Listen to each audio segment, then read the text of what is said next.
Good morning प्यारे बच्चों। आज हम क्लास 9 साइंस की वर्कशीट नंबर 26 पढ़ने जा रहे हैं। तो इसमें लेसन 5 जीवन की मौलिक इकाई कोशिका, उसके अंदर जो सब टॉपिक है प्लास्टिड। पहले हम पिछली वर्कशीट में हमने माइटोकॉन्ड्रिया और राजधानी के बारे में स्टडी किया था। आज हम एक अन्य कोशिका अंगक, कोशिका के अंदर जो उपस्थित होता है प्लास्टिड, उसके बारे में समझेंगे। अब ये जो प्लास्टिड है कि प्लास्टिड दोहरी झिल्ली वाला कोशिका अंगक है जो केवल पादप कोशिका में स्थित होता है।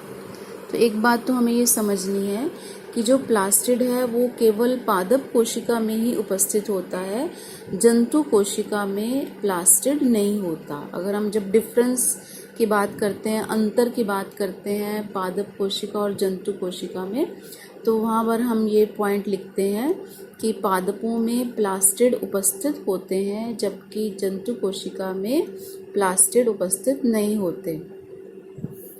अब अगली बात यह है कि जो प्लास्टिड हैं वो दो प्रकार के होते हैं। पहला है leucoplast, first is leucoplast and second is chromoplast. दो तरह के प्लास्टिड हैं, ल्यूकोप्लास्ट और क्रोमोप्लास्ट। अब ल्यूकोप्लास्ट जो है वो कैसा होता है, श्वेत तथा रंगहीन, यानी या तो सफ़ेद होता है या फिर वो रंगहीन होता है। और ये इसका कार्य है कोशिका में खाद्य पदार्थों जैसे कि प्रोटीन, स्टार्च, तेल आदि का भंडारण करना। अक्सर ये जो श्वेत भाग हैं पौधे के या रंगहीन भाग है जैसे जड़ वगैरह, उसमें उपस्थित होता है और उसमें खाद्य पदार्थ के संचयन का कार्य करता है। अब क्रोमोप्लास्ट की जब हम बात करते हैं तो क्रोमोप्लास्ट जो है वो रंगीन है, विभिन्न रंग के वर्णक जैसे पीले, नारंगी, लाल इत्यादि होते हैं। यानी जो क्लोरोप्लास्ट होते हैं वो कई रंगों के हो सकते हैं, क्रोमोप्लास्ट कई रंगों के हो सकते हैं। और जो फूलों को और फलों को विभिन्न रंग प्रदान करते हैं। हम देखते हैं कि फूलों के, फलों के अनेक रंग होते हैं जैसे लाल, गुलाबी, पीला, ये सब। और पत्तों में हरा रंग होता है। फलों के भी अलग अलग कलर होते हैं। तो ये सारे जो कलर हैं पौधे में वो कौन प्रदान करता है, वो क्लोरोप्लास्ट प्रदान करता है। और जिस क्रोमोप्लास्ट प्रदान करता है। क्रोमोप्लास्ट में जब हरे रंग का वर्णक होता है जिसे कि हम क्लोरोफिल कहते हैं, क्रोमोप्लास्ट में जो हरे रंग का वर्णक होगा अगर, तो उसे हम कहेंगे क्लोरोप्लास्ट। ठीक है, जो क्रोमोप्लास्ट हरे रंग का होगा उसे हम कहेंगे क्लोरोप्लास्ट। तो क्लोरोप्लास्ट हरे रंग का होता है और ये अक्सर कहाँ पर होता है, पत्तियों में और पौधे के हरे भागों में। जब पौधे की डंडियाँ, टहनियाँ हरी हरी होती हैं तब उसमें क्लोरोप्लास्ट होगा, और पत्तियाँ हरे रंग की होती हैं तो उनमें भी क्लोरोप्लास्ट उपस्थित होगा। अब हमें ये समझना है कि ये जो क्लोरोप्लास्ट है ये एक बहुत ही महत्वपूर्ण भूमिका निभाता है, जिसे हम प्रक्रिया का नाम है प्रकाश संश्लेषण। प्रकाश संश्लेषण, जैसा कि आप परिचित हैं, आपने छोटी क्लासेस में भी पढ़ा है कि प्रकाश संश्लेषण की क्रिया जो होती है वो क्लोरोप्लास्ट के द्वारा होती है। अब प्रकाश संश्लेषण को हम यहाँ आगे समझेंगे, उससे पहले हम क्लोरोप्लास्ट की रचना के बारे में समझना चाहते हैं। ये चित्र जो दिखा रखा है ये है क्लोरोप्लास्ट का काट चित्र।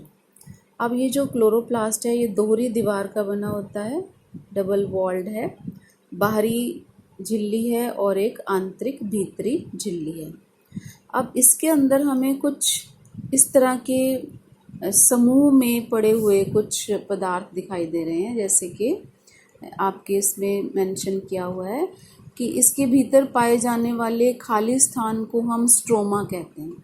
जो तो रिक्त स्थान है, इसके अंदर खाली स्थान है, उसे हम कहेंगे स्ट्रोमा। और स्ट्रोमा के अंदर यानी उस खाली स्थान के अंदर एक तरल पदार्थ भरा होता है जिसे हम कहते हैं मैट्रिक्स। तरल पदार्थ को हम कहते हैं मैट्रिक्स। और इसमें बहुत सी झिल्ली वाली परतें होती हैं।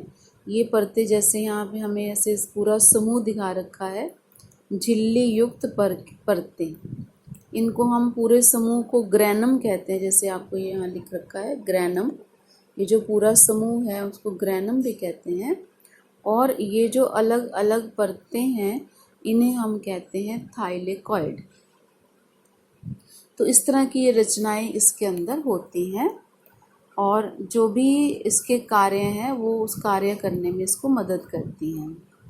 अब ये जो प्लास्टिड है उसमें भी अपना डीएनए और राइबोसोम होता है, माइटोकॉन्ड्रिया की तरह। जैसे हमने समझा था कि माइटोकॉन्ड्रिया में अपना डीएनए और राइबोसोम होता है, इसी प्रकार प्लास्टिड में भी अपना डीएनए और राइबोसोम होता है।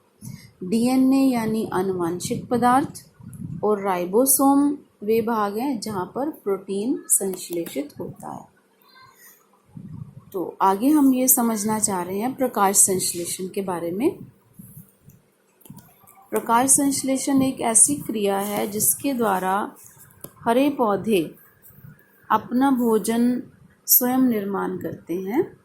अगर हम उसकी परिभाषा की बात करें तो आप यहाँ से लिख सकते हो कि इस क्रिया में हरे पौधे सूर्य के प्रकाश की उपस्थिति में वायु से कार्बन डाइऑक्साइड तथा भूमि से जल लेकर कार्बनिक खाद्य पदार्थों जैसे कार्बोहाइड्रेट्स यानी ग्लूकोज का निर्माण करते हैं। क्या अभिप्राय है कि जो हरे पौधे हैं वो सूर्य का प्रकाश और क्लोरोफिल इन दो चीज़ों की उपस्थिति में वायु से कार्बन डाइऑक्साइड लेकर और भूमि से जल लेकर अपना भोजन स्वयं निर्माण करते हैं। और वो भोजन किस रूप में है? कार्बोहाइड्रेट्स यानी ग्लूकोज के रूप में। इसके साथ में ऑक्सीजन गैस भी मुक्त होती है, वो ऑक्सीजन जो कि हम सांस लेने में उपयोग करते हैं। तो इस टॉपिक के अंदर, इस वर्कशीट के अंदर हमने दो चीज़ें पढ़ी हैं। एक हमने प्लास्टिड के बारे में समझा है और दूसरा हमने प्रकाश संश्लेषण के बारे में समझा है। अब हम क्वेश्चंस देखते हैं। प्रकाश संश्लेषण के लिए आवश्यक कोशिका अंगक कौन सा है?